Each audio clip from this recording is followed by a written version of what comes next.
Okay, good morning. I would like to welcome you to this session, a session put together by the African Economic Research Consortium, a research think tank based in Nairobi. So maybe before we actually get to the presentation, I would like to say one or two things about AERC and why we have this session here at the CSE. So AERC stands for African Economic Research Consortium, and this is a think tank that was established in 1988. It's based in Nairobi, and the objective is to build capacity of researchers in Africa so that they can do work to support policymaking in the continent, which is of course in keeping with the idea of the CSA conference, annual conference. And so we do this through several channels. So the first one is what we call thematic research, where we have research clustered into 5 thematic focus areas. And the first focus area is poverty, labor markets, income distribution. And the second thematic focus area is macroeconomics. The third is finance. The fourth is production, trade and regional integration. And the fifth one is agriculture, climate change, natural resource management. So of course, as you can see, the themes are very broad and they are defined very broadly, deliberately so that we can actually capture all work in economics related to development issues. So that's the capacity building element of research. And then of course, the other arm of research is what we call collaborative research, where we bring together senior researchers from around the globe, so from Africa and from outside the continent, to work on some big pertinent issues related to policymaking in the region. And so the idea here is to try to leverage the skills and expertise of the various researchers from the different corners of the world to work together. So for example, at the moment, we have a couple of projects that are ongoing under the collaborative research arm. And we would actually love to invite some of the colleagues here with an interest in working on African issues to participate if these are areas of interest to you. So we have a project that is ongoing on trying to understand growth dynamics in fragile and post-conflict countries. And I'm happy that Professor Nchake is one of the authors in this project. And we have others, including Eric Thorbeck. We have Ange Hofler from CSAE, among others, in that project, and other African scholars, of course. So the phase 2 of this project is just about to be launched. So the first phase is about being completed, which is where Professor Nchake was participating. So we are about to issue the call for the second phase of the project. So if anyone is interested in working on issues related to fragility and growth, we would be very happy for you to submit a proposal. So my colleague Damiana will circulate sort of a list so that we can communicate with you post the workshop.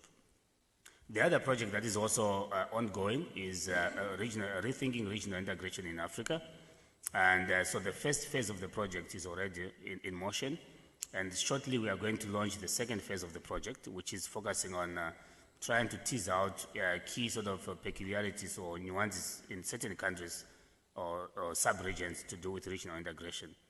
And the third project is on trying to understand the link between agricultural policies and nutrition outcomes in sub-Saharan Africa.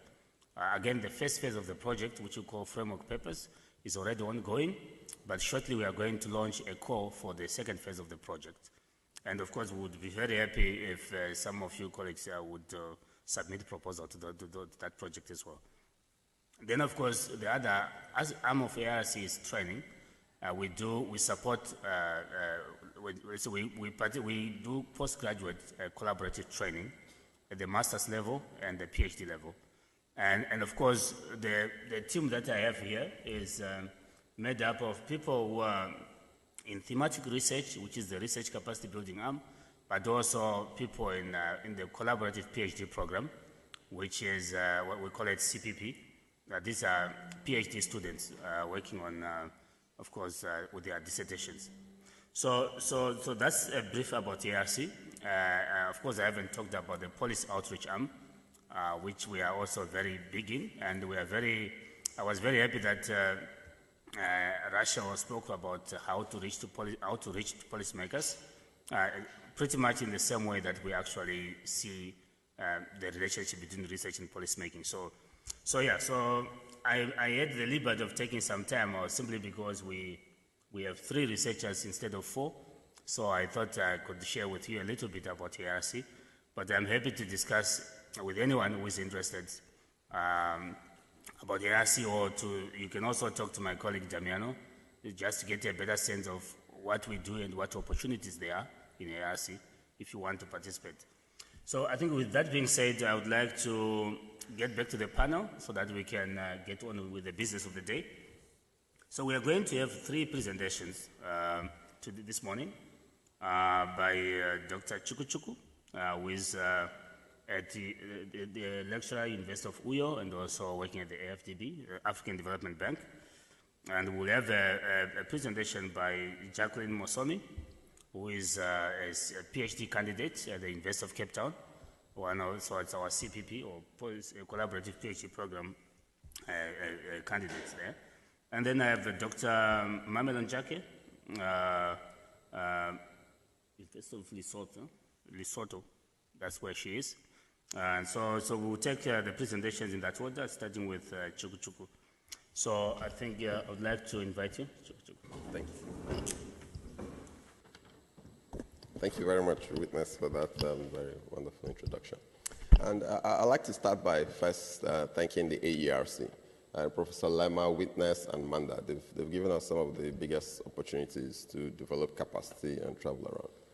So this project is funded by the AERC, and it emerged from Group B. So Group B is the macroeconomic policy, the macroeconomics and growth group of the AERC meetings. And the 3 of us here, there's Dominic Abang, and there's Imabase Isip, who are not presently here. So I'd like to start in a perhaps non-conventional way. We'd like to start by doing some housekeeping. And the idea is, because we're talking about growth and fiscal consequences of terrorism in Nigeria, there's a big debate about what is terrorism and what is not terrorism. So we want to carefully pitch before we start to talk about terrorism. So there are 2 official definitions of terrorism we adopt here, and the idea is to avoid this debate about what you can call terrorism and what you couldn't. The first one here is by the U.S. Department of State, and I'll endeavor to read this. The U.S. Department of Defense, defines terrorism as the unlawful use or threatened use of force or violence against individuals or property to coerce or intimidate governments or societies, often to achieve political, religious, or ideological objectives. The next definition below that is the definition by the UN, and I mean, it's very similar to the first one, but what I'd like to call your attention to from these definitions is that there are at least 5 different characteristics of any event that can be classified as a terror event. The first one is that there's got to be violence. There has to be a violent act, and it has to be motivated by either religious or political or ideological motivations. They have to be a group that those who are the perpetrators, victims, and target audience. And what we find is that these 5 components seem to be present in most of the violent events that have been witnessed in Nigeria. So here's the plan for the talk. There are 8 sections, but one is redundant. So we'll spend some time talking about the political economy of Nigeria, of terrorism in Nigeria, and we'll focus more on the results and the empirical strategy. So terrorism and the macroeconomy. How does terrorism affect the macroeconomy? Well, you can classify the effect from either a direct or the indirect consequences, or you can think about it from the sense of the economic and the non-economic consequences of terrorism. But there are 4 economic consequences which we focus on, which are the most pervasive ones. And the first one is the direct effect of terrorism through its destruction of productive capacity, the destruction of properties, and human capital. And that's the first and most direct impact that terrorism can have on the economy. Another impact is through its effect on altering the expenditure pattern of the government. And this is what we call the reallocation effect. So terrorism can make the government to spend more on defense-related expenditure, which is regarded as less productive than the regular, for example, spending money on infrastructure or human capital or health. And it also increases the risk. So people think their life expectancy is lower under terrorism. So if you think you could die anytime, this year or next year, then it's going to affect the way your consumption behavior, the way you make investments, the way you consume, and the way you save. So it alters this, it distorts equilibrium resource allocation in the economy. And there's also evidence that terrorism has had impact on several sectors, on tourism, on financial markets. But in this study, we're going to focus on the first two. So we'll look at the direct impact of terrorism on the economy through the destruction of fiscal and human capital, and the impact it has in terms of reallocating government expenditure. So, what you have here is a plot of some macro trends in Nigeria. And the idea is to be able to say if you can tell something about how, the first chart up there, those are changes in terror events in Nigeria. And you have growth rate, military and defense expenditure, FDI, and private investment. If you look in this chart, it's difficult to really tell what's going on here. But there are a few revelations we highlight here, which there are three of them. So what we notice is that although defense expenditure per capita and its share in total government expenditure has been increasing, at the same time, terrorism has also been increasing, and that seems to be puzzling. You're spending more to curtail terrorism, and yet you're getting more terror events. And in the last decade, in the most recent past, where we noticed the most significant increases in terrorism, military expenditure, GDP growth, where we noticed in the last decade, where we noticed significant increases in terrorism, we've also noticed that GDP growth has been relatively sluggish during this period. And private investments seem to be falling in contemporary times. So the question then is, to what extent does terrorism affect economic activity in Nigeria? And that's in a summary our aim in this study. But specifically, what we want to do is to determine the extent to which terrorism affects economic activity in terms of GDP per capita. We want to tell exactly whether or not terrorism leads to a reallocation of fiscal expenditure from private investments to government expenditure. And we want to determine the extent to which terrorism alters the composition of government expenditure. But the main thing we think we achieve at the end of this study is that we are able to get an estimate of the cost of terrorism to the Nigerian economy in terms of lost GDP. So that, the press, there's a lot of speculation about how much terrorism has cost the macro economy. But here we have an objective estimate, which you will see before the end of the slides, of the cost of terrorism in Nigeria. So this paper actually tries to occupy a niche in the literature. One of the things we do differently, if you look in the literature, you see that there's been several studies on terrorism in countries like the US, for Israel, for Pakistan, for several other countries, but we didn't find anyone on Nigeria, and there are many other African countries. You could find some things on conflict and civil wars, but we've not found, there's not been studies on terrorism and its impact on many developing countries, especially in Africa. So that's like trying to set the ball rolling in that aspect of literature. And secondly, there are at least three idiosyncrasies with this kind of economics that we consider. One of them is that this is a resource-dependent, resource-intensive economy, and there's been political regime changes from military to democratic governments.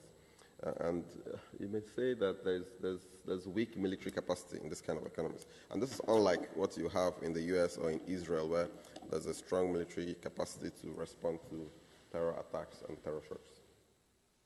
And methodologically, there's something we do which is not, so we in addition to the regression we also have structural vector autoregression, which endeavors to marry economic and political theory in a structurally unifying way to study this impact of terrorism on the macroeconomy.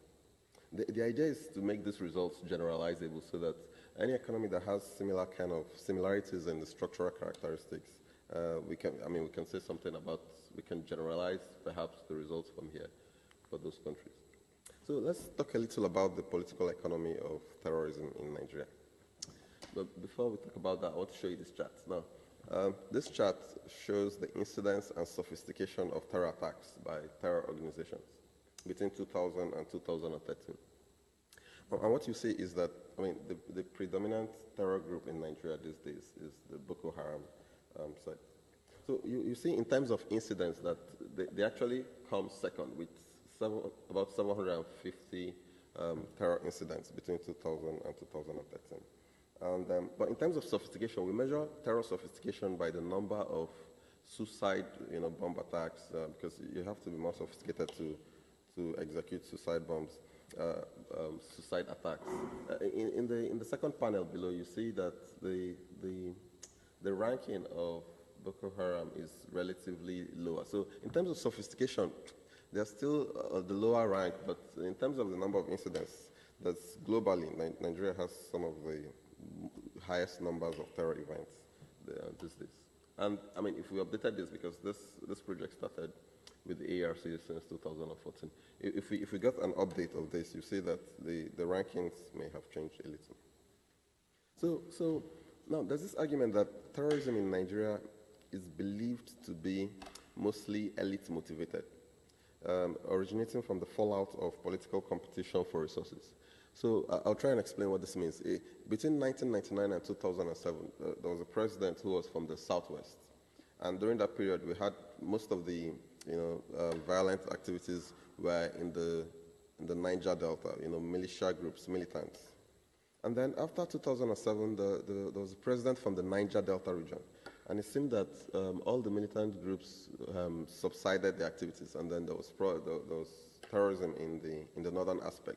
So it seems that depending on who is controlling the resources at the center, the violence seems to rotate around. Although in the last dispensation, we've had a president who's been from the north, but there's still terrorism in the north. So this argument may not hold water up to this recent times. But there's also a strategic approach that these terrorist organizations use. The idea is to try and provoke government into conducting very aggressive counterterrorism activities. For example, they can declare a state of emergency, they stop communication services, and this affects both innocent and non-innocent populations. So those who are innocent now begin to perceive the government as being their enemy. So what the terror groups do is to come and try and appeal to them as though they were protecting their interests. And by that kind of means, they recruit more individuals into the terror groups. So these are the salient issues. What's causing terrorism? How are they recruiting more members? And finally, some of the counterterrorism efforts in the country seem to be having problems of credibility. There's been evidence of financial misappropriation in the so-called amnesty programs and several other programs that have come up. So this is the context in which terrorism operates in Nigeria. Now, for time's sake, in the paper we have a section on the theory where we show, we have a simple theoretical framework that tries to show how the macroeconomy and terrorism are related. So I'll invite you to please look at the paper for something on the literature and this theoretical framework. But now I'd like to move to the empirical strategy. And what we do is a transfer function in autoregressive distributed lag model. So what you see in question 1 is a transfer function in an ARDL. The idea is that this C's you see here, this lag polynomial, it tries to distribute the impact of terrorism on the endogenous variable. So this distributes the impact over a period of terrorism on GDP growth per capita or whichever dependent variable we choose to put on the left-hand side. But the assumption here is that this series has to be white noise. But for most series, you don't get this kind of nice looking data series that is stationary and white noise. So we need an extra condition on this terror series that will seek to impose stationarity and normality on the error terms. So by this, we can estimate purely statistical devices. We can use the Box-Jenkins methodology, the ARIMA methodology, to get a series for the terror event. We get a terror series, and then we plug this terror series into the distributed lag equation to find out what the impact of terrorism has been on macroeconomy. And there's another aspect we focus on, and these are the counterfactuals. In other words, what if there was no terrorism in Nigeria? What would have been the path of GDP per capita over the period? So what we try to do is to get, so this is GDP per capita, the hypothetical, this is actual, and we discount for the impact of terror. And we appeal to the output gap literature. And this is how so by this output gap, we can find the estimated cost of terror, the cumulative estimated cost of terror over the last 34 years in Nigeria. And we're also interested in reallocation and composition effects. And the way we measure reallocation effect is to say, is to look at investments in GDP versus government expenditure in GDP. And we run two different regressions with different left-hand side variables. Now, if there's a reallocation effect, then terrorism will have a negative impact on investment. And if it has a positive impact on expenditure in GDP, then you know that terrorism is causing a reallocation of economic activity. And this idea is explained in a fine paper by Blomberg in the Journal of Monetary Economics. And then to look at the composition, changes in composition of government expenditure, we look at military expenditure versus every other expenditure and try and find the causal effect of terrorism on military expenditure. If it increases the impact of military expenditure, then we know it's changing the composition of government expenditure. And in the previous one, we didn't account for dynamic interactions. In other words, feedback from macroeconomic variables to terrorism. So it's possible that people are driven into terror activities because of unemployment, because of lack of means of livelihood. So there could be endogenous causation of terrorism and macroeconomic effects. So we have this structural VAR with the identification is really simple. It's a simple Kolesky decomposition. And what's interesting is this place where we have this question mark here. And so that one tries to capture the idea that government expenditure on terrorism is counterproductive. So I'll describe the data because data is so there are at least three different ways you find people measure terrorism in the literature. Some use the frequency of attacks, which is just measured counting the number of attacks, or you can think about the intensity of attacks, in other words, the number of fatalities, and or you can use a composite measure. So what we do is to use the recommendation by the expert panel of the Institute of Economics to compute an index, and this is the way we compute that index. Now, the index has 4 different dimensions, and this is the weighting for each of the index. So you have total number of incidents, total number of fatalities, total number of injuries, and the approximate cost. But although we don't have information about the approximate cost of terror events, so this has a weight of 0. Now, I'll show you an example with 2 different years of how we compute this. So this is a terror index for 2013. In 2013, there were 342 events, and so this has a weight of 1, so you have the score. And there were 2003 fatalities, and then we do this, and we get the terror index for 2013 to be this, terror index for 2012 is this, and so on and so forth. So this is how we get the terror index for. Now, the terror data is obtained from the Global Terrorism Database. You can find this at this website. But the beauty of this database is that it's one of the most comprehensive databases you have because it records the date of every terror event, the city, the perpetrators, the number of injured, the target audience, and so on. And economic data is mostly from the IFS, IMF, but military expenditure is from CIPRI, where they have this military expenditure database that captures capital and recurrent expenditure on armed forces, peace forces, paramilitary forces, and government agencies involved in defense. So let me show you the results. Now, this is the ARIMA estimate for the terror equation. Now, what you notice here is that The AR terms are not significant. This tells us something about the memory of terror. So terror has no memory, but the MA term, the moving average term, is statistically significant. So indeed, our prior was right that terrorism is almost white noise. So the information you have about terrorism today does not help you to tell about how much terrorism you're going to have next year or in the next years. So that's a series of that terrorism that will plug into this transfer function equation. Well, I've highlighted the important rules that you need to take note of. Now, this is terrorism on GDP per capita, and it's the impact is about 0.91 percentage points. Now, if you compare this to the global impact that was estimated by Bloomberg in the Journal of Monetary Economics paper, the global impact is around 0.56, and there's an European estimate which is around 0.2. So here you see that the impact of terror on Nigeria is relatively higher than the global average, but it's still not very strong. Now, so you could suspect that, there may be, it's because we've not accounted for any endogeneity. So we have these two-stage least squares where, we lose some consistency, but the estimate becomes a little less. So here we kind of highlight the important points from the key findings. So the main key finding is that the impact of terrorism is about 0.9 of a percentage point and in the short run and 1.3 percentage points in the long run. So, and the results are relatively larger than the global and the European estimates. So this results corroborate the results we have. You see this short lag around 3 years after the impact before you start to get this negative impact. So this is the counterfactual. How much has terrorism cost the Nigerian economy?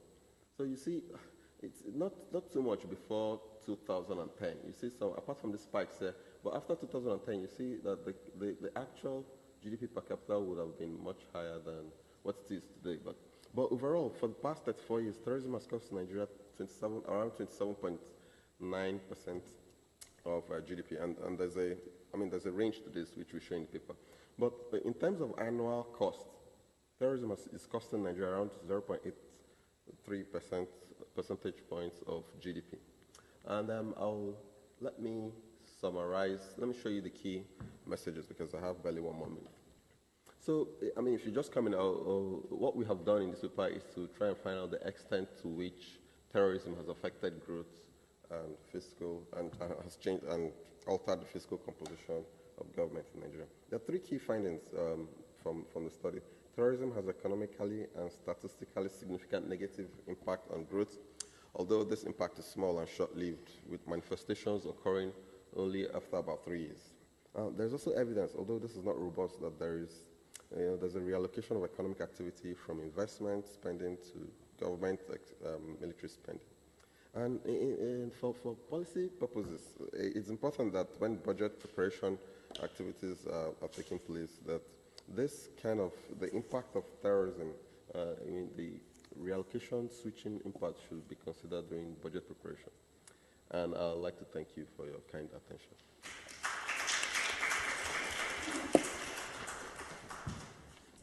Okay, thank you, Chair, and thank you, the presenter, for a very interesting paper. I am aware that this paper is in the stage where probably my comments would not be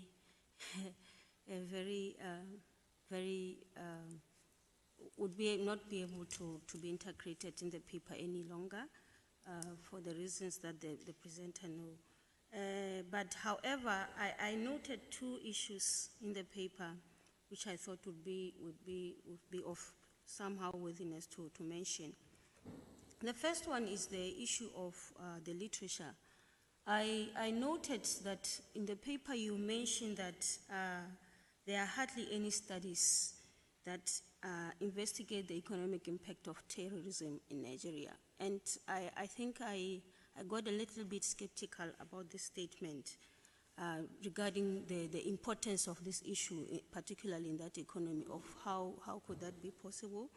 And I actually discovered that there are a couple But in addition to that, it would have been better to include if there are any studies of value that you could have mentioned in the study, and how would this strengthen your justification of why you carried out this particular study. It would actually help in motivating your study even more, instead of just mentioning that there are hardly any studies, without mentioning if there are any or if there are no studies at all, and how your study is closing the gap in the literature in terms of Nigeria. And of course, there are some other studies in the region which I thought would be very relevant to mention in your paper, because they have some sort of similarities in terms of sort of policy implications that could be drawn from them. And it will be very important to strengthen your motivation. The other issue is the data. I noticed that in your paper, you did not expound on the data, on other variables that you used, which I think would have been very important. And more interestingly, these are variables which are of longer time series than the terrorism indicators that you mentioned. So you could have also mentioned on how you dealt with some time series issues that we normally would be able to expect you to say. With these two points, I think I will leave it to the rest of the audience for discussions. Thank you. Okay. Thank you very much, Miriam. I'm happy to see this recent paper. This paper actually started sometime in 2014, but I'm glad to see this kind of recent papers you're talking about. But when we looked, we try to look at, papers that have had impact. There are many kind of journals you can look at, but if you do an indexed search and you look for terrorism macroeconomy, at the time we started this, I hardly found. So when you say hardly, it means there are billions of papers around. So I'm careful to say there is not one or I didn't. But one of the studies I found was for the entire African region by Bloomberg, and we included that. But if you found some, and I've taken note of the creeper you mentioned, I'll be glad to see those ones. And we could still make adjustments. The paper has reached an advanced stage, but there's still an AERC platform that we could adapt this to send to. And he talked about other variables that we didn't expound very clearly about in the paper. And yes, maybe, because we paid a lot of attention on the terrorism variable and the military expenditure variables that are not common in the literature.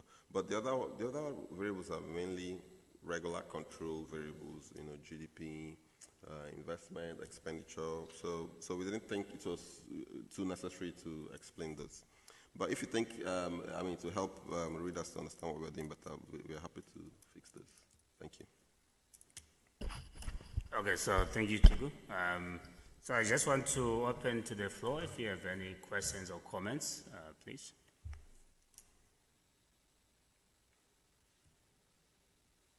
Yes?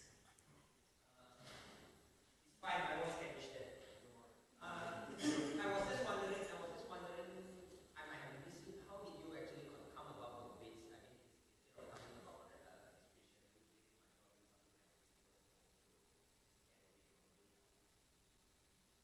it's just I might have missed that from the slides, or you could have explained a bit more of how we come about it. Yes. Yes, another questions, comments? Yes, Andy?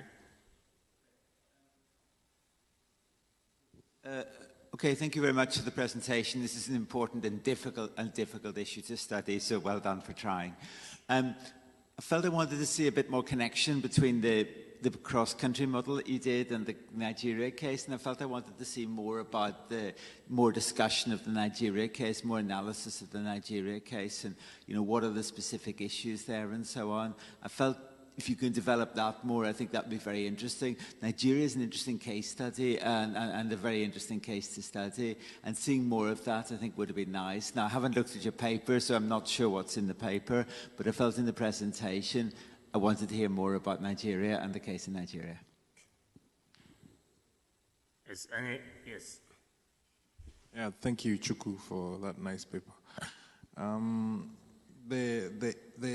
the channel of the of effect of terrorism on the economy, I think you've shown it to be through reallocation of public expenditure.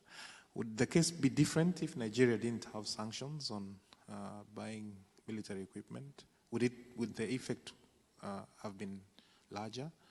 And in that case, could you find a variable on sanctions, maybe some proxy on how sanctions affected and if it could have reduced the impact of terrorism on the Nigerian economy? Thank you.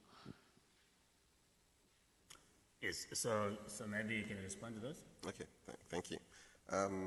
So King, I mean, that's an important question. How did we come about the weights for the different dimensions of terrorism? And I'll tell you it's subjective. So there's an expert panel of, at the Institute of Peace Economists. And the idea is fatalities has a stronger weight. So fatalities from terror events, in other words, the number of people who lose their lives has the strongest weight here, which is 3. The number of incidents has the weight 1, and injuries is 1.5.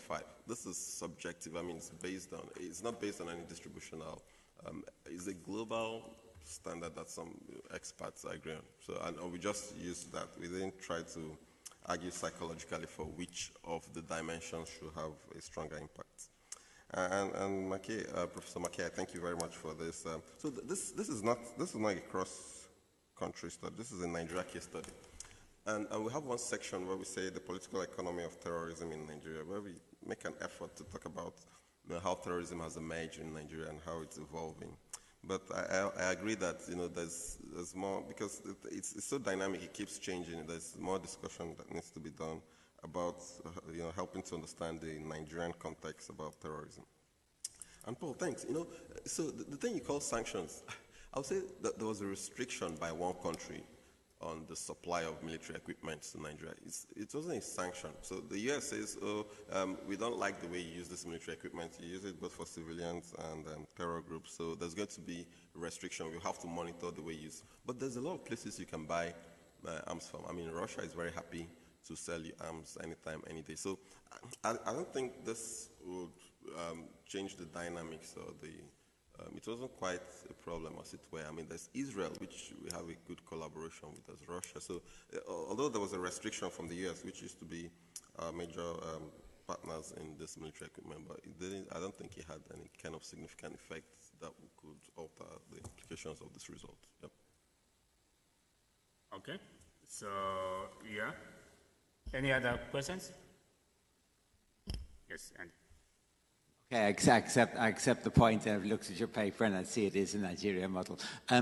I still would have liked to see more discussion of the nature of the terrorism, the description of the terrorism series in Nigeria and what sort of things were happening, and probably quite a lot of maybe different things were happening at different points in time, and not all terrorist events are necessarily the same or might have different impacts.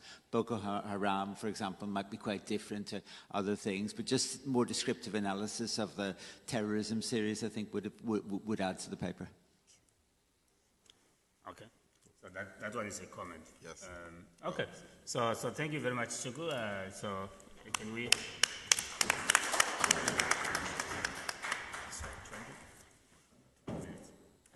Yeah. So now we have Jacqueline Mosomi on distributional changes in the gender wage gap in Post-Apartheid. Good morning, everyone.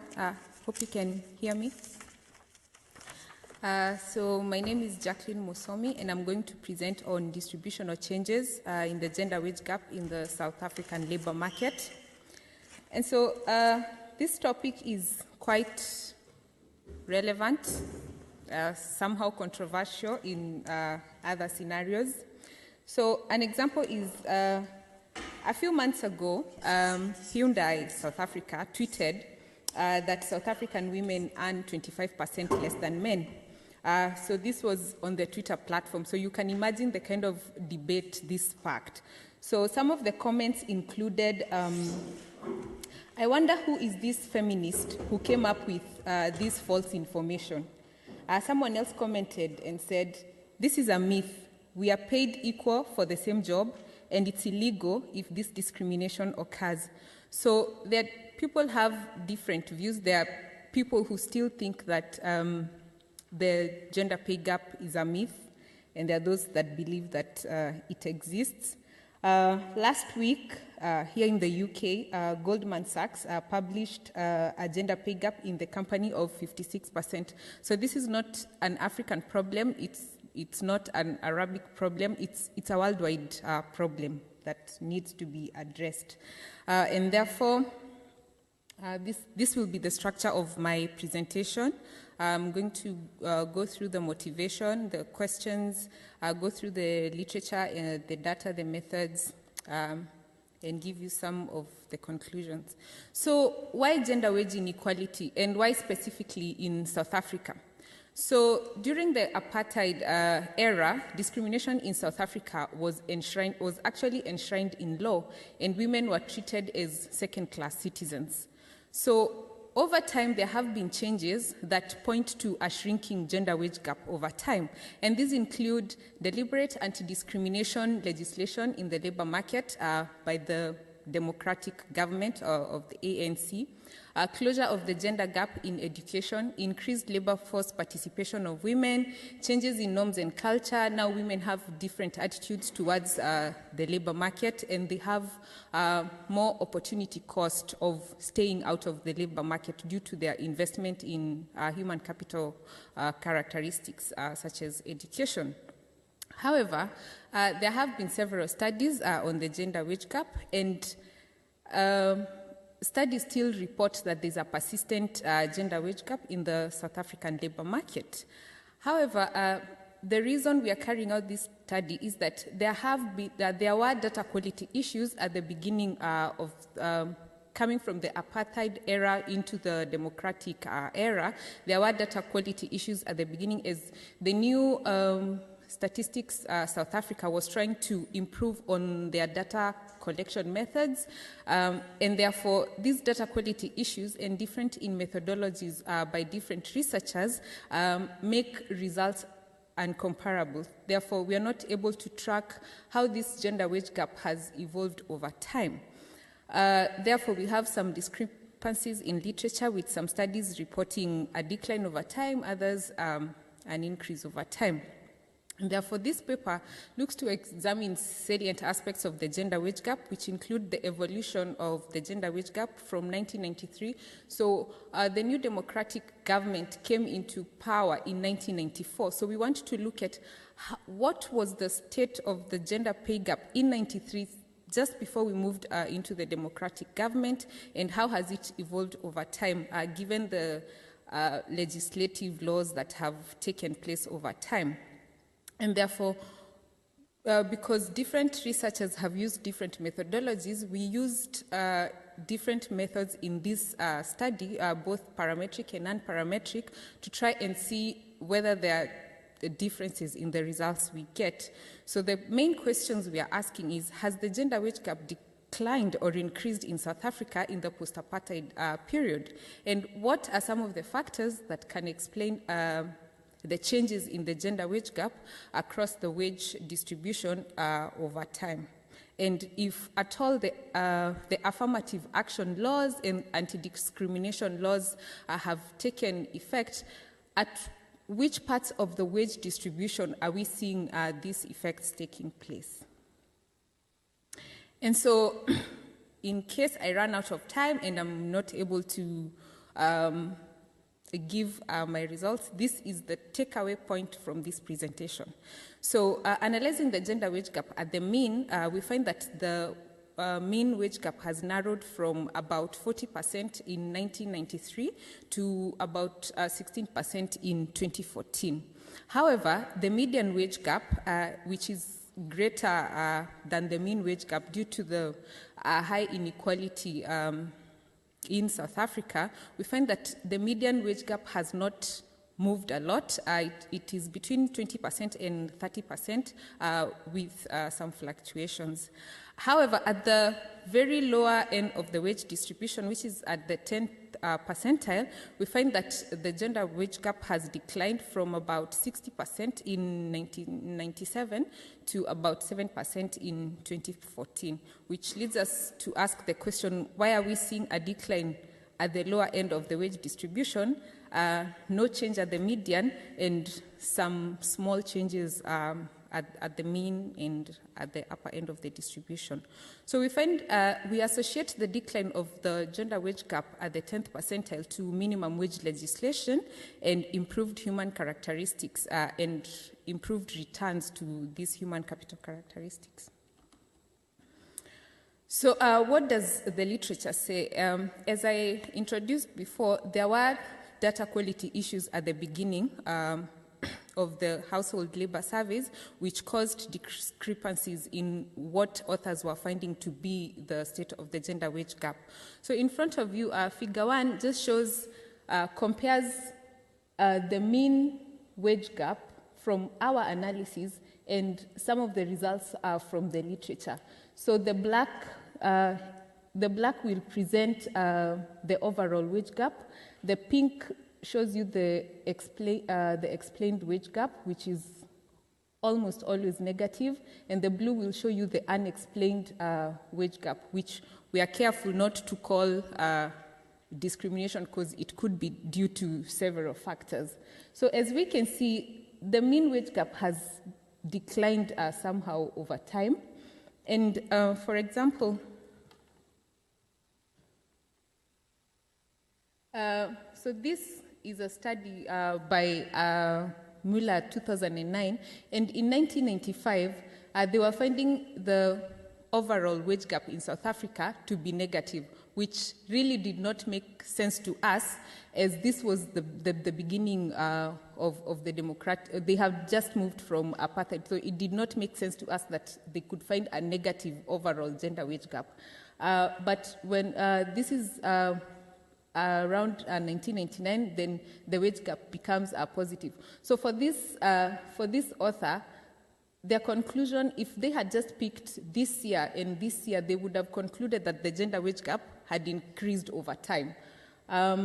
This is another study as well. This is 1999, and they found a positive wage gap. So what we bring into this research is that since we are taking surveys all the way from 1993 and following all the way to 2014, we can show a clear trend of what has been happening over time. And so the data set we utilize is called the Post-Apartheid Labor Market Series, which is basically South African household surveys that have been put together by Data First, which is based at UCT, by Andrew Carr and Martin Wittenberg. And so our sample is restricted to male and female workers in wage employment between 15 and 65 years. So we focus on hourly wages, and our explanatory variables include potential experience, marital status, occupation, and industry. So we combine OHACA blinder decomposition at the mean. Then we include the Dinado, Forta, and Lemieux reweighting method, as this is a semi-parametric methodology, and therefore it does not suffer the shortcomings of the OHACA blinder decomposition, which is a parametric methodology. And then to apportion the changes in the wage distribution at different parts of the wage distribution, we use the RIF and conditional quantile regressions. And so just looking at descriptive statistics, this is just looking at male and female wages and just looking at the ratio of female to male real hourly earnings at the 90th percentile, the median, and the 10th percentile. So the blue continuous line, that's the 90th percentile, then the red is the median, the green is the 10th percentile. So what we see is that the ratio of male to female wages at the 90th percentile increased from 1993, and at some point it declined, and okay, something is happening here with the data, which is something else to do with Statistics South Africa doing imputation. So if we disregard this part and just look at the trend over time, we see that the ratio has been increasing over time. The median shows no much movement. It seems stagnant. But at the 10th percentile, we see that the ratio of female to male wages has been increasing over time. So some of the characteristics we include in our regressions, which include education, whether someone is in a union or not, which industry that person belongs to. So we see that the gap in education has closed, and in fact, women are more likely to enroll in higher education, which is your postgrad, than men. The unionization in South Africa is still quite strong, and it's still stable, and men are more likely to be in unions than women. The proportion of married men and women has been declining at alarming rates in South Africa. And so just looking at results from the Dinardo, Fokter, and Lemieux decomposition shows that the gender wage gap in South Africa shows like a sine curve shape, such that, okay, so the black line is still the overall gender wage gap. So we are looking at from the whole distribution. So we see that the gender wage gap is increasing at the lower end of the distribution. Then when we get to about between the 30th and 50th percentile, there's some kind of a leveling. Then it declines as we head up to the 80th and 90th percentile, and then it shoots up at the very top. And this is the same kind of figure we are seeing in all the waves from 1993 to 2014, but since I could not fit the whole figure here, I just picked a few years, and it's the same kind of shape we are seeing. This is in 2004, and this is in 2011. But what also this figure shows us is that at the lower end of the distribution, the overall gap has been coming down, and in all waves, we see that the unexplained gap is always over and above the overall wage gap, overall gender wage gap, and therefore human capital characteristics cannot really explain the gender wage gap in South Africa. And so now focusing on the 10th, 90th, and the median. So this is the wage gap at the 10th percentile. And as I showed, as I have been saying, there has been a decline of the overall gap at the 10th percentile. And so the red lines shows where minimum wage legislation came in. Okay, so the first line is introduction of minimum wage for contract cleaners. The second one is, so this happened around 1999.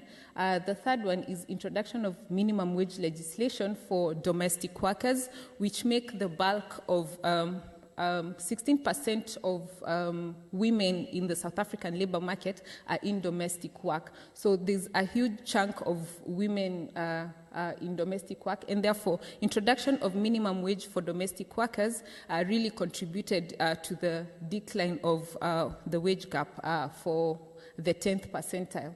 Then the last one is introduction of minimum wage for agricultural workers. There has been an increase in the number of women in the agricultural sector. So these are the low-paying sectors, and therefore the minimum wage introductions from our investigation could have really led to the decline of the wage gap at the 10th percentile. And so the next figure shows the trend of the wage gap at the median. And what is really baffling about this graph is that there really has been no movement. And what we would expect is that the anti-discrimination laws and the introduction of affirmative action laws were bound to affect your median worker. So this is your normal professional workers. But the fact that we see no movement of the overall wage gap at the median leads us to ask the question of what has really been the effect of affirmative action and how should we structure affirmative action. And so the next figure, So this is the trend of the wage gap at the 90th percentile. And so we see a rapid decline from 1993 to around 2005, and the wage gap again starts increasing. which leads us to ask, to come to some sort of conclusion that there's a penalty, there's a glass ceiling penalty for women in the South African labor market. And so from this study, we come to the conclusion that data quality issues are really important in any analysis, and therefore, for the South African case, depending on which data set you're using and depending on which years you make as your baseline, your conclusion might be affected. And then, therefore, the longer period of our study helped us illuminate these breaks in the data. So the gap at the median has stagnated, therefore anti-discrimination policies have not been binding, and there has been an expansion of women's human capital characteristics over time, which has led, so somehow it has worked at the 10th percentile, but not so much at the median or at the 90th percentile. And improving human capital characteristics cannot decrease the gender wage gap, as we have seen, and therefore, which leads us to ask questions of how do we eliminate barriers of women in highest paying occupations, such as management, such as women joining management, and how do we increase the number of women in male-dominated industries. Thank you.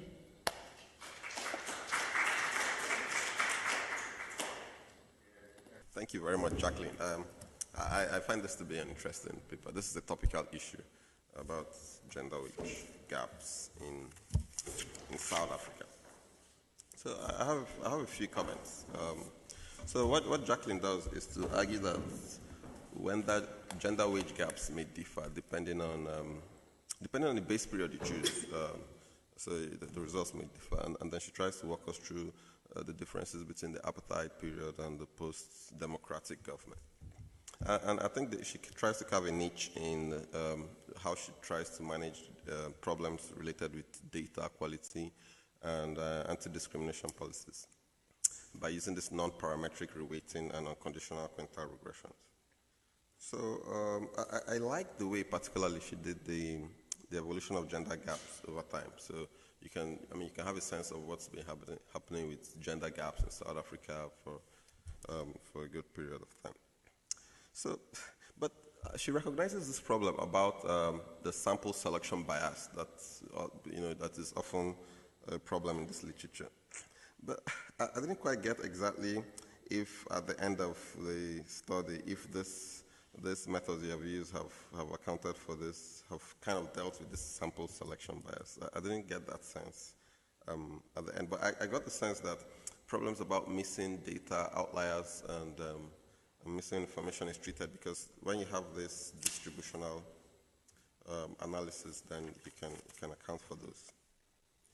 So the two main results, you say that gender wage gaps are associated with the minimum wage distribution and the development in human capital of females. I'm wondering if it's possible to, I'm thinking they could be confounding each other. Is it possible to separate the effect of this minimum wage type legislations and the effect of better education, better human capital development for ladies? If it's possible to sort this to show the extent to which each of these factors explain the bridging or the non-bridging gap, that would be useful. Now, so towards the end, you talk about these glass ceilings, and you said that there seems to be a glass ceiling for gender wage gaps. And I was just thinking if it's possible to pin down, maybe according to sectors, is it possible to pin down this where the ceiling is? Because, and that would be particularly interesting to know, because that's an exciting thing in the literature. In most countries, they've found that there's a ceiling for most women, especially in management roles. And in one of your final concluding slides, you say that you have found, you talk very authoritatively that you have found that even when you develop human capacity, human capital development for females, that it doesn't play any, you said it doesn't play any role in closing these gender wage gaps. And I'm thinking, that sounds really harsh. You could say your results don't show that it does help a lot, but I think, to be politically correct, maybe to tone down on, because the results don't say they don't, but you don't find evidence that suggests so. And apart from that, Jacqueline, I enjoyed the paper. Thank you. Thanks, Chuku. So, Jacqueline? Thanks, Chuku, for your very nice comments. I will try and answer a few of your questions. And so, your first point was on sample selection bias. Okay, and on, I think my last slide, I jumped over it. I acknowledge that in this paper, we were not able to control for sample selection bias, and this is due to not finding a suitable exclusion or restriction variable in our data set. And so any suggestion would be welcome from the audience. And then your second point was on whether we can separate minimum wage and human capital characteristics. And so our study we are focusing on, so our explanatory variables are actually human capital characteristics. But looking at the trend, we try to see at what point are we seeing changes and what was happening in South Africa at this particular time that could have led, because we have controlled for the human capital characteristics. So what outside this could explain the changes that we are seeing in the trends? And from what we know in the context of South Africa, so the introduction, what was different about the 10th percentile and other parts of the wage distribution was the introduction of this minimum wage legislation at the lower end of the wage distribution. And then you pointed out about the glass ceiling. So the point about the glass ceiling is that, so women are doing as well as men in education, and they're actually surpassing them. And even in occupations, they are joining these occupations. So you're finding women doctors, you're finding women professionals, women are in management, they're in parliament, but for some reason, where you expect that women will be in a better position, that is where they are far off, like at the 90th percentile. So these are the very qualified women with the highest skills, but their wage gap is not improving relative to the women at the 10th percentile whose position is improving. And then, okay, your last point about toning down. Okay, so I do not conclude that human capital characteristics are not doing anything, like they're not doing anything to improve the position of women. So what we are saying is that, so when we decompose this overall wage gap into the explained and the unexplained, after controlling for education, the sector you're working in, whether you're in a union or not, whether you're in the public sector or not, whether you're married or not, we find that the explained gender wage gap is consistently negative, regardless of the methodology we use.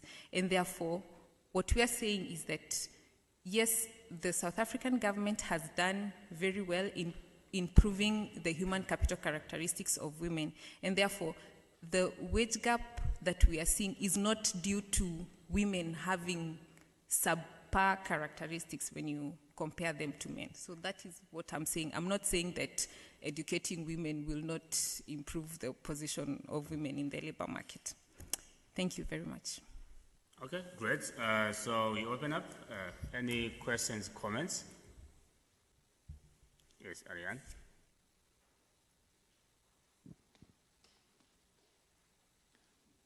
Thanks very much. My name is Arjen Haan. I'm with IDRC in Canada.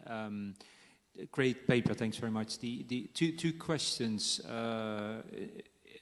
One is, why would you expect that affirmative action, which is mostly race-based, I understand, why would you expect that to have an impact on the gender wage gap. I see that it doesn't, but maybe you can tell a little bit more about that. The second thing is, and it also goes probably beyond the data, is that this point about the gender wage gap for the best paid occupation is really important, and that's quite a common finding, I believe.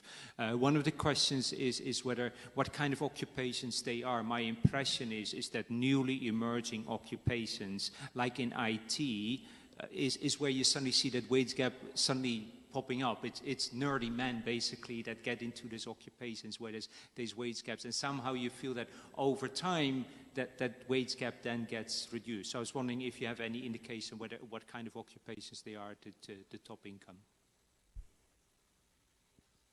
Yes.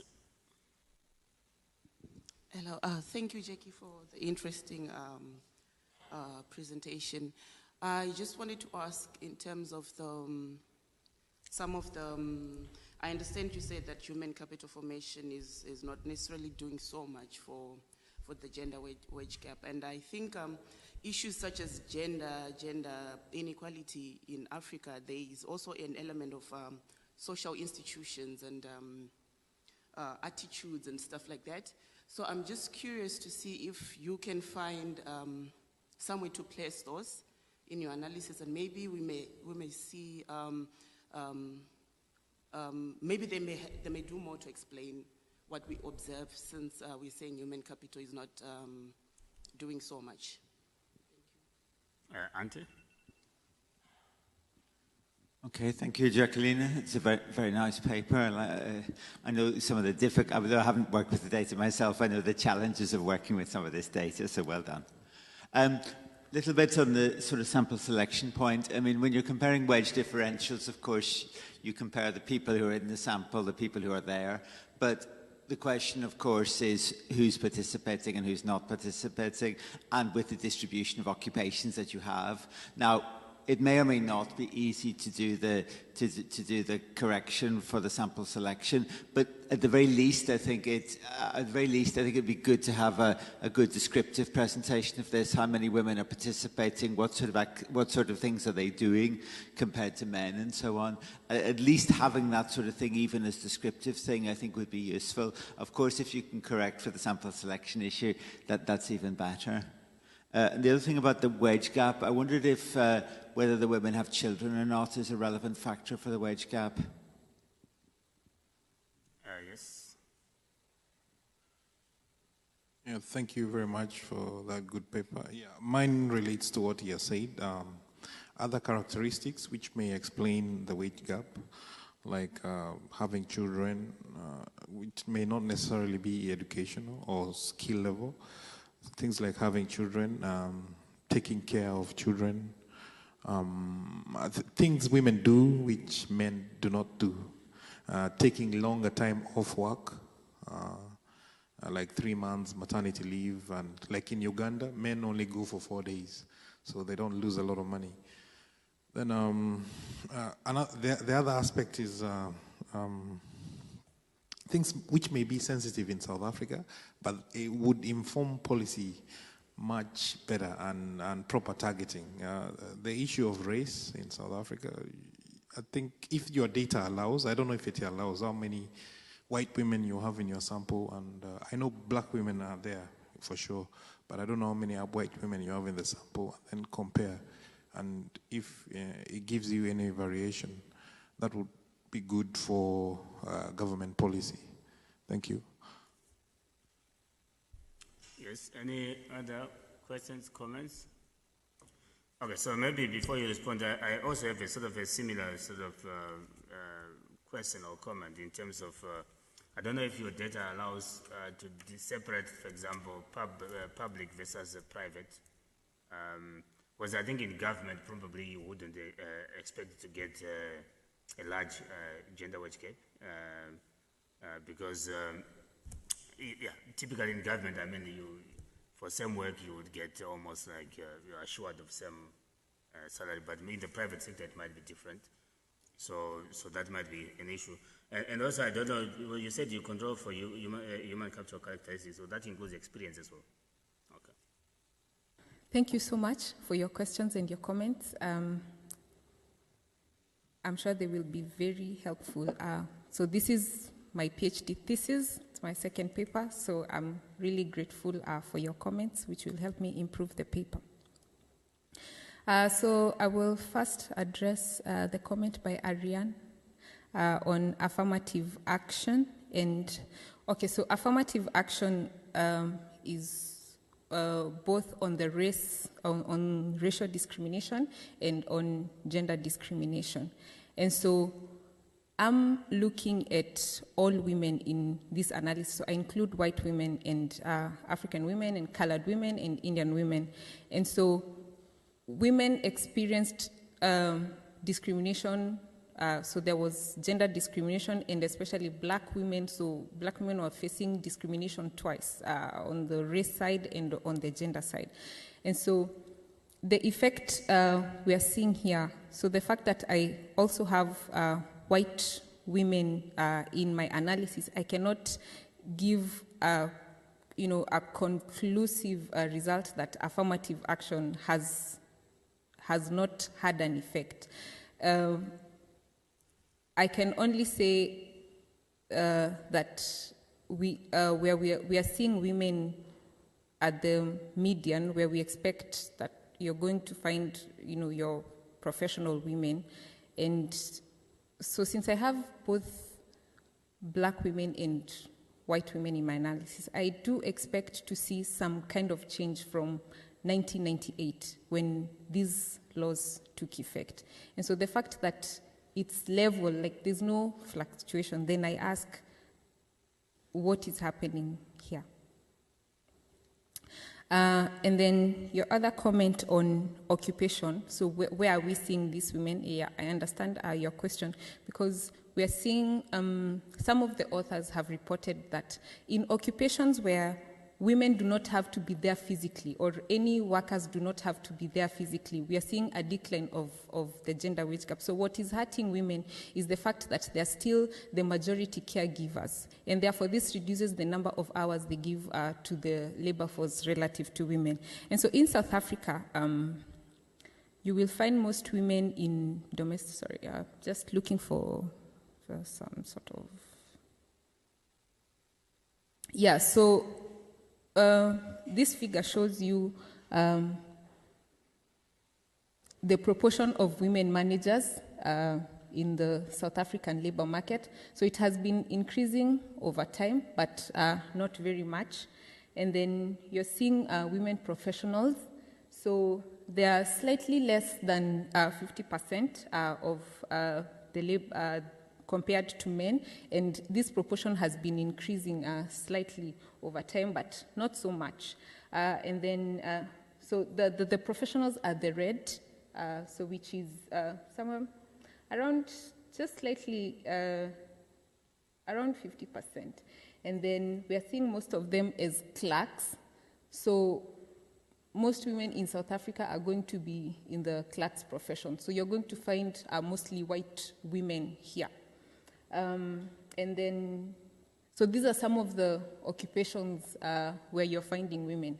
And in the industries, you're going to mostly find them in the services sector.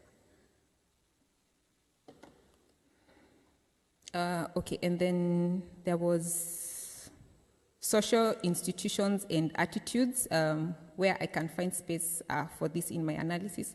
So in another paper, so we try to look at how have cultural changes in cultural norms and just culture has changed over time. And this would come from something like a time use survey, like what amount of time are women allocating to care work, or are men assisting, like are men joining women in the care work, which would really go a long way. And in fact, I think the cure, okay, not the cure, the way forward of addressing this gender pay gap is the division of labor between men and women, between care work and labor market work. So which goes to some comments about daycare, maternity leave and paternity leave, because employers judge women, like also when you're interviewing for a job, they'll be like, okay, this lady, I'm going to hire her a few months, she's going to take maternity leave. So it doesn't show anywhere in the data. Like, you will not know that you are discriminated against because you're going to take maternity leave, but it does have an effect. So if we could give men and women the same, on the same level in matters of maternity leave and paternity leave, I think this would go a long way, make childcare affordable. Let me see if there's something I'm forgetting. Thank you so much, Andy, for your comment on sample selection. I did do some descriptives on the education of women who are participating and women who are not participating in the labor market. I don't believe I included it here, but I will include other descriptive statistics on women who are participating and women who are not participating in the labor market, just to show that I'm trying to compare the two. Thank you. I hope I have tried to address the comments that I got. For those I haven't, maybe I could talk to each person on the side. Okay, thank you. Okay, so our last presentation, Mamello and Nchake. Thank you. Good morning, everyone. As our chair has explained, my name is Mamello Nchake. This particular paper is written, co-authored with Lawrence Edwards. We are basically trying to understand how firms set prices in Lesotho in terms of whether they follow state dependence or time-dependent price setting. So the main question that we're trying to disentangle in this particular paper is whether firms adopt state-dependent or time-dependent pricing behavior in response to inflation shocks particularly. Why? Because inflation increases price setting or the frequency of price change. It distorts the information contents of prices. It leads to inefficient allocation of resources, and the effects of inflation have been found to be potentially larger in emerging economies where macroeconomic environments are highly volatile. So the literature or the theoretical literature on price setting behavior is explained in two broad categories in terms of time-dependent and state-dependent pricing, whereby the deviation between the two set of theories is that the time-dependent pricing predicts that firms set prices based on predetermined time intervals, which can be in a form of multi-period contracts. And this implies that any subsequent shock between period T and period T plus 1 will not be taken into account in terms of price setting decisions over that period. So from this set of theories, a timing of price changes is only affected by the expected inflationary shocks.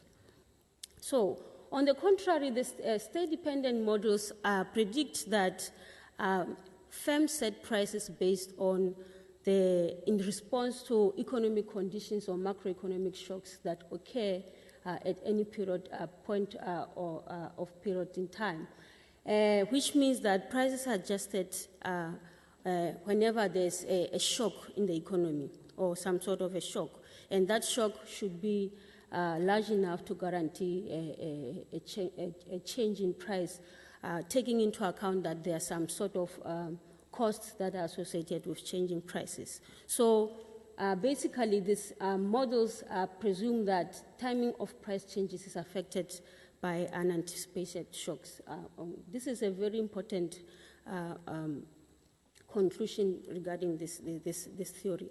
However, despite the predictions of the theory, the empirical evidence that try to analyze the evidence on state dependence and price dependence pricing, looking at the relationship between inflation and the frequency of price change. The frequency of price change is one of the measures of price setting behavior that has been largely used in the literature, and we adopt the same definition in this particular paper. This literature, however, remains divided.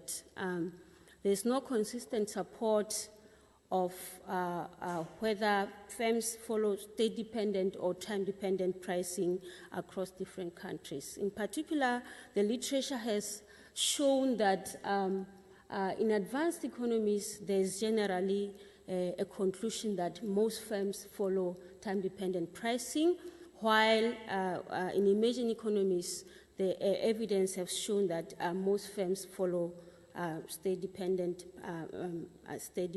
pricing. And given this literature, it is of course important to understand which model is applicable to a particular country for particular reasons of monetary policy implementation. And this is particularly important for countries with high macroeconomic volatilities. Some of the potential inconsistencies in the empirical literature are associated with the identification in terms of the relationship between price-setting behavior and inflationary shocks. The reason is that most of this literature does not address the issue of endogeneity, which could be due to reverse causality between inflation and the frequency of price changes at the firm level. Some studies try to address this problem by using other macroeconomic shocks, such as the exchange rate changes, but this too may be endogenous, as trying to solve the problem of changes in the frequency by depreciation, for example. This could also lead to another problem in terms of trying to deal with trade deficits, for example. So, three main challenges emerge from this literature.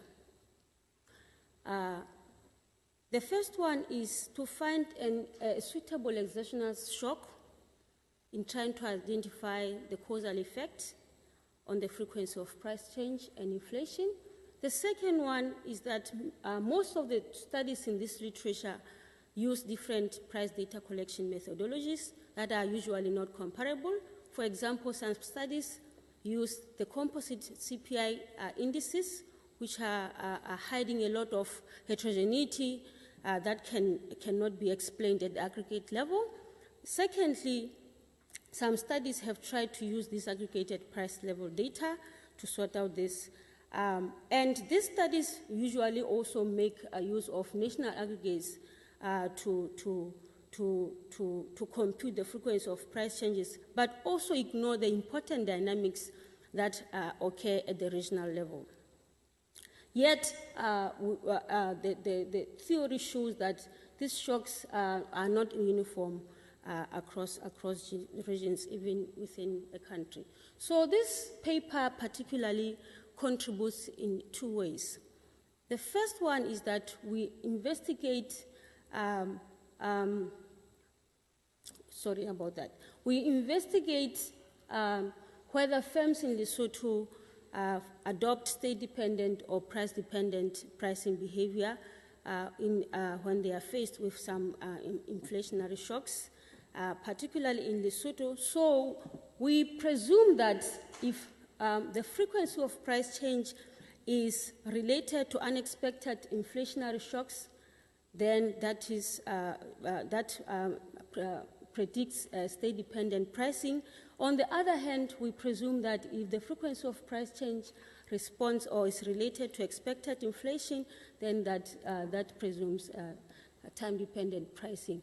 Importantly, we try to deal with the endogeneity problem by instrumenting Lesotho inflation in two ways. We use the South African inflation dynamics for reasons that I will explain in the next slide.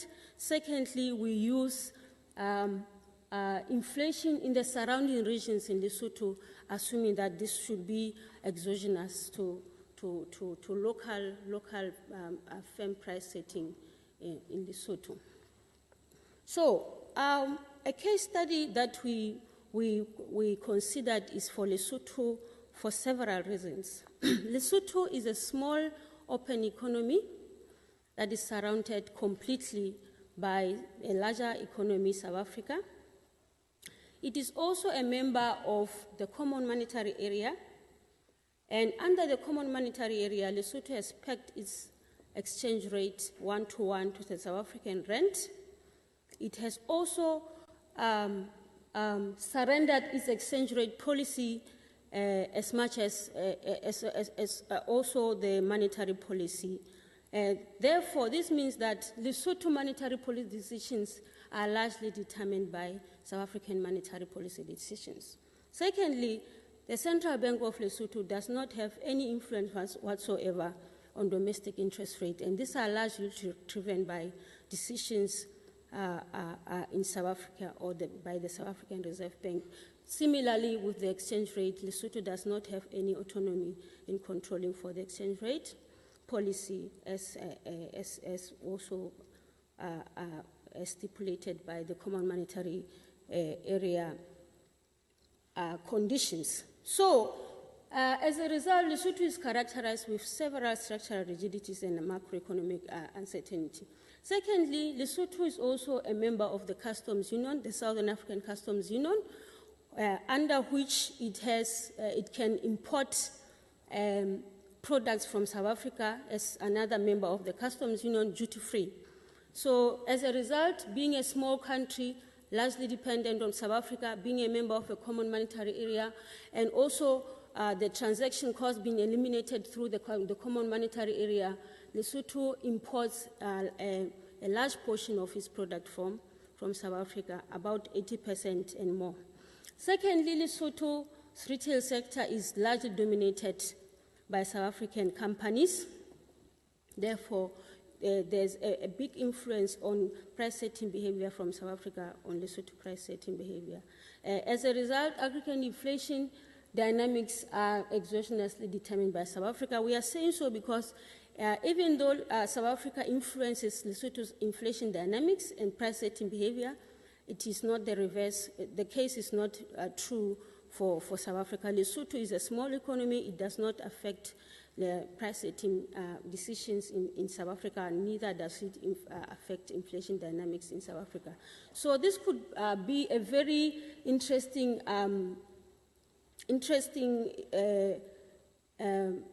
identification strategy whereby we can use South African inflation dynamics to actually as an exogenous shock for Lesotho price setting.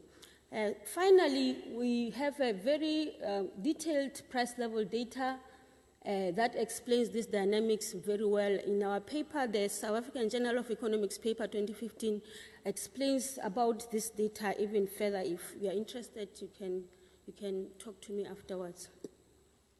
So, as our identification strategy, we start by a broader estimation whereby we just regress the frequency of price change at district I, at time t.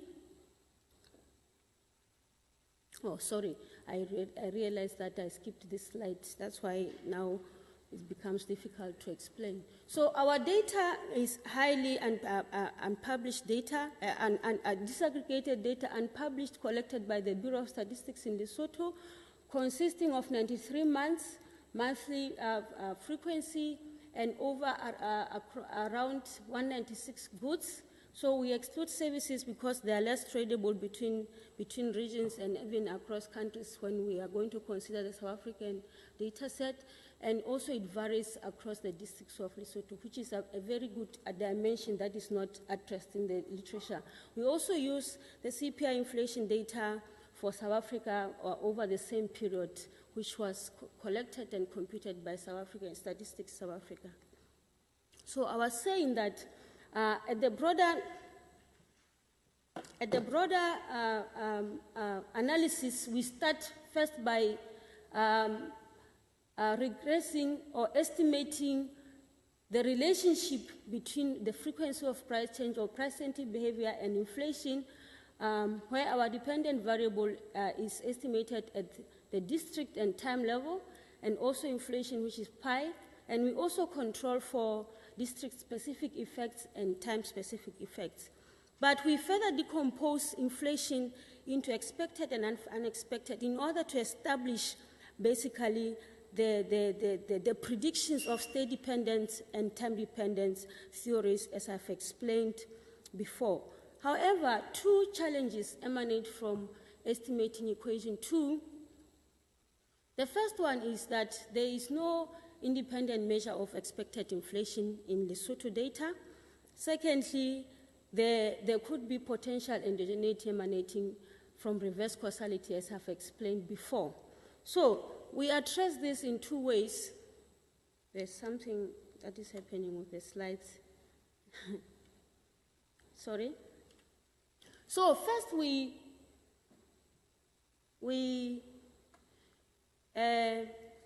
construct a measure of the expected inflation drawing from Kuneski and his co-author, 2005 studies, Journal of Monetary Economics paper, by regressing inflation on its past values, as in equation 3, to conduct, and we conduct these estimates at the region level. They just conducted it using product level data and aggregate level, but we further go down to construct this at the region level. We want to see the dynamics at the region level, hence why we use the regional level data.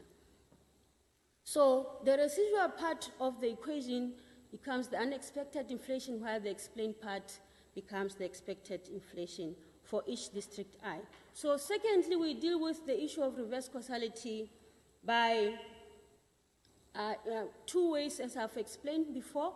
We use the South African inflation data, and secondly, we now use the distance-weighted consumer inflation in other neighboring districts of Lesotho, following the study by Kumaris 2015. So as looking at the descriptive statistics, we first plotted the CPI inflation for Lesotho and South Africa to see if there's a co-movement along across time in the two variables, and we find that indeed Lesotho prices track those of South Africa, mostly because of the reasons that I've explained before. Secondly, this shows that we can actually somehow confirm that we can use South African inflation as a possible instrument for Lesotho inflation. We also narrow down our data to Lesotho case and plot inflation against the frequency of price change to see if there's some, on graphical analysis, some relationship between the frequency and inflation, as these are two variables of interest that we are looking at. And we indeed see some co-movement over time between the two variables. So we can already predict that we expect to see some positive correlation between the frequency of price change and inflation. And we also look at the dynamics across regions, as I've mentioned before. And what we saw is that there's large heterogeneity in terms of the frequency and inflation across various regions. So this is why we also account for that by including district-specific effects. And it will also help us to see if the frequency varies by regions or not. So just to look at the simple test of state dependent or time dependence, we find that in the first column, the coefficient is positive and statistically significant, which generally just shows that according to our equation 1 and the hypothesis, Lesotho firm price setting behavior follows state-dependent pricing. But when we decompose inflation into expected and unexpected inflation, the conclusion is not so straightforward, because the expectation would be that if Lesotho firm price setting behavior follows state-dependent pricing, as it is indicated in equation 1, then the coefficient of expected inflation should be insignificant.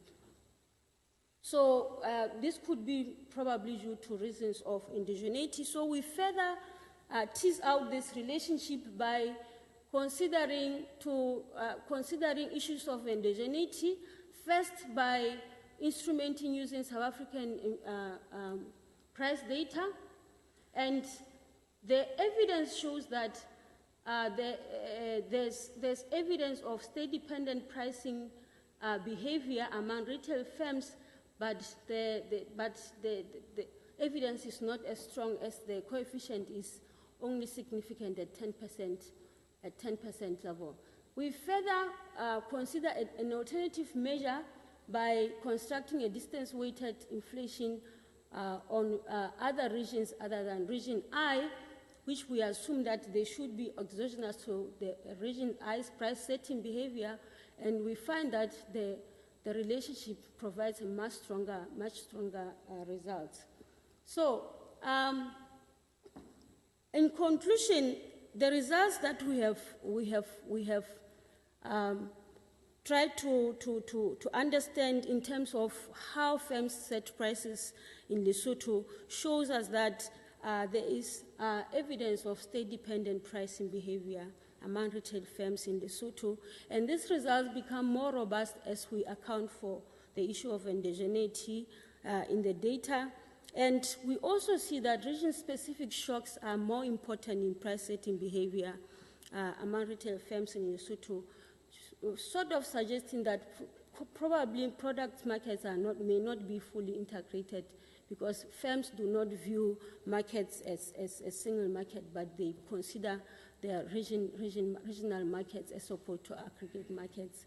And normally, under state-dependent pricing, monetary shocks would have lesser effects than under time-dependent pricing. So this means that monetary authorities, in trying to formulate policies, need to understand the transmission mechanism for implementation of these policies, particularly for a country like Lesotho, which adopts another country's monetary policy, which in this case is South Africa. And also there's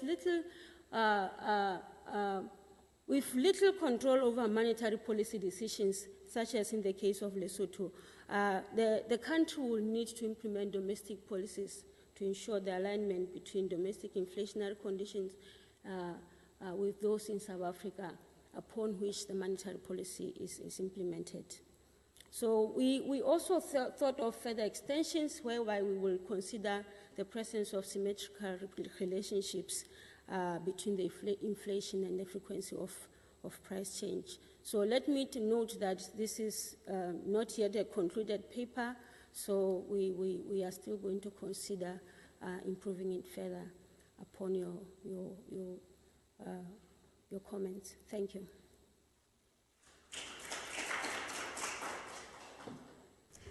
I will try to make this very short.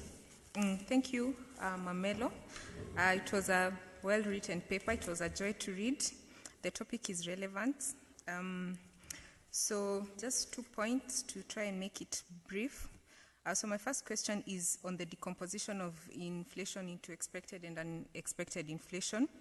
In modeling your expected inflation, what informed the choice of only 3 lags? So I ask this because if your model is misspecified, then one would wonder if the insignificant expected inflation in Table 4 may be reflecting this misspecification. And probably I would have loved to see some diagnostic tests that could be reported together with your results. And then the second question is, in your paper you say that the retail sector in Lesotho is strongly dominated by South Africa companies. So I would have loved to see a discussion on what pricing system South Africa has adopted, and to what extent does this affect your results? Is South Africa pricing state dependent or time dependent? And if it is, then how does this affect? Because I'm imagining if these companies are from South Africa, they could be adopting South African's pricing system. Then your results are really pegged on the 2 IVs, and therefore a discussion on whether the instruments are weak or strong would have been helpful to the reader. And then most retailers in Lesotho, as I've said, are from South Africa. So what is the general South Africa price level, which they import to urban Lesotho? And since these firms are part of the retail price data collected by Statistics South Africa to construct your South Africa CPI, so is it because there were only few that we somehow assume that South African CPI as an instrument will not be weak with respect to exclusion restriction assumption? And then the second comment is, why not combine both instruments so that you're able to test for over-identification tests to just show if your instruments are really exogenous or whether a subset of them are endogenous.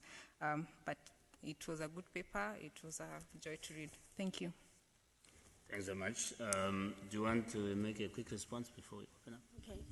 Thank you very much, Jackie, for your good comments, and I believe that you may have more, and we can talk afterwards. Just trying to respond to the ones that you mentioned. In terms of the decomposition of expected and unexpected, why did we choose 3? Yes, we did some diagnostic tests of leg length, but of course maybe we need to mention it, but also even in the literature of similar studies, especially the one that we mentioned, they also found the leg length of 3. It's a reasonably it's a reasonable length to consider the effects of the dynamics of prices over time. So we were trying to capture that. So also the issue of strong dominance of firms. The paper by Ranking and Creamer, 2012, I think it's in the paper. It basically talks about pricing behavior in South Africa. And we have also quoted, I think probably trying to cut down the slides, yes, they have found evidence of state-dependent pricing as a few studies that have tried to tackle this issue in developing countries, particularly in Africa. So another one is Covenant in Sierra Leone, basically for reasons of high volatile macroeconomic conditions in this particular. But the conclusion is not so clear about some other studies, hence why we were interested in looking at this case. So that paper also talks about the frequency and the level of prices in South Africa. But our main reason of why we consider the South African prices as sort of an exogenous, and in which, of course, we performed some basic tests, but I think the issue of combining the IVs is that we are going to take into consideration in order to identify the joint significance of these IVs. I think that's a very important point. But what we considered is a contextual issue here. South Africa is a large economy, right, which is not a price taker. It's not a price taker in terms if you consider between Lesotho and South Africa. Lesotho is a price taker, which imports most of its inflation from South Africa. 80% of products come from South Africa. But, and also it sets some monetary policy rules or instruments for Lesotho and other CMA countries. So this on its own makes it some sort of, based on the context, some sort of an exogenous measure that one could use, because these other countries do not have any form of influence on pricing behavior or inflation dynamics in South Africa. So that was our basis in choosing this instrument. Thank you. Okay, great. So we open up. Yes.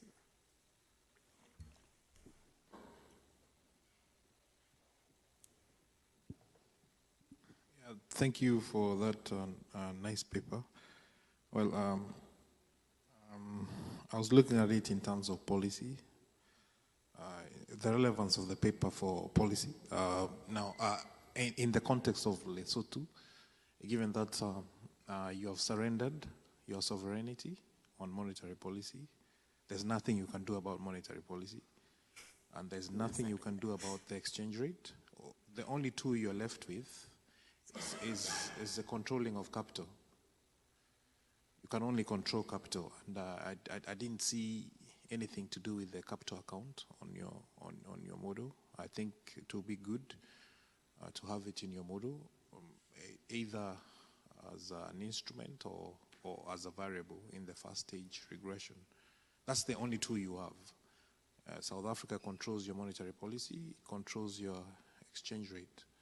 So the only thing Lesotho can do, and the only thing this paper can inform to the Lesotho authority, is on capital control.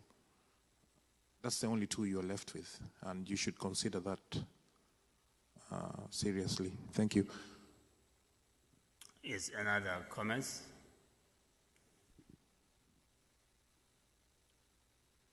Okay, do you want to respond to that as we try to wait for people? Okay, I think it was more of a comment, but yes, there is, as I've mentioned in the last slide, the issue of domestic policies becomes very paramount in this particular issue, especially when you see that regional shocks are more important than aggregate shocks. So Lesotho should take into consideration in trying to make some policy decisions to consider issue of domestic policies. The issue of capital flows, we can discuss that further and see how you can recommend that we incorporate into the model. But yeah, so I really appreciate the comments even from the discussant, and thank you very much, AERC, for giving us this opportunity. Okay, so well, I mean, maybe I can also pass a question or comment. So maybe being cynical, I would say, well, I would expect, without even a study, that Lesotho, given the characteristics, that you cannot have time-dependent pricing, because essentially, which is pretty much what he's saying, that 80% of the goods are not being produced domestically, which means those shocks, there's no way a firm would actually ignore those kinds of shocks. So I could say, without any study, I would actually conclude that for Lesotho, it should be state-dependent pricing, because essentially, most of the things that you have to do depends on what happens outside. Would I be wrong in that, with that sort of claim? You would. The issue of foreseeing that Lesotho firms would follow state-dependent pricing was an empirical question, because as we have mentioned, a lot of studies have shown, even in some cases where the economy has some macroeconomic fluctuations, uncertainties such as Lesotho, sometimes you find that the ratio of firms that follow time-dependent pricing actually supersedes those that follow state-dependent pricing. So we wanted to tease out this and see if this is the case with Lesotho. And more importantly, Lesotho is a member of this multi-regional, multi-country trade agreements. So you would expect that, which is another important issue that we bring out in the paper, that regional shocks would not matter. So they would view regional shocks, aggregate shocks, same as the regional shocks. But this is not the case. Firms actually consider regional shocks, which are not necessarily a result of South African imported inflation. They could be other domestic issues that are also included in the regional shocks. So this, I think, also is a very important result that we bring out in this paper. Any other comments?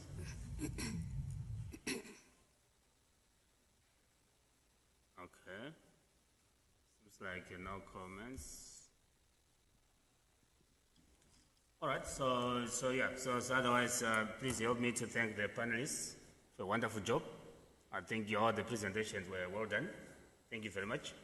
Yeah. Yeah, so I think this brings us to the end of the session. So of course, I think we do encourage, if you have any other questions or comments, please, you can talk to the presenters one-on-one. As you had most of the work, in fact, all the work is still sort of work in progress, and any comment will be greatly valued as they try to finalize the papers. So I want to thank you for coming to the session. Thank you very much. Yeah. So we can, I think, break for tea. Okay. Thank you.